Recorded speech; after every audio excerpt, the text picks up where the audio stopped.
இன்றைக்கி சப்பாத்தி பூரியோடு வச்சு சாப்பிட்ற மாதிரி உருளைக்கிழங்கு குருமா தான் செய்ய போகிறோம். மிக்ஸி ஜாரில் 1 கப் அளவுக்கு தேங்காய் துருவல், 1 டேபிள் ஸ்பூன் பொட்டுக்கடலை, 1/2 டீஸ்பூன் சோம்பு, 4-5 முந்திரியை சேர்த்து மையாக அரைச்சி எடுத்துகிட்டு வந்துடலாம். குக்கரில் எண்ணெய் சேர்த்துட்டு 1/2 டீஸ்பூன் சோம்பு, 2 ஏலக்காய், சின்ன துண்டு பட்டை, பிரிஞ்சலை, 3 கிராம்பு சேர்த்து பொரிஞ்சதும் ஒரு பெரிய வெங்காயம் பொடியாக நறுக்கி சேர்த்துட்டு 2 பச்சை மிளகாய் கிந்து சேர்த்து கருவேப்பிலை சேர்த்து 1/2 டீஸ்பூன் உப்பு சேர்த்து நல்லா வதக்கி விட்டுட்டு இஞ்சி பூண்டை நல்லா தட்டிட்டு அது பச்சை வாசனை போகிற அளவுக்கு வதக்கி விடணும்.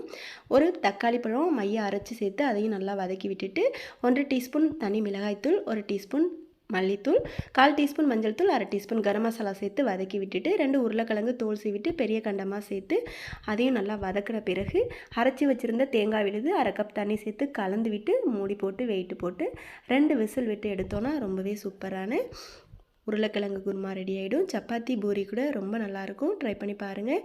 பிடிச்சிருந்தா லைக் பண்ணுங்கள். நன்றி, வணக்கம்.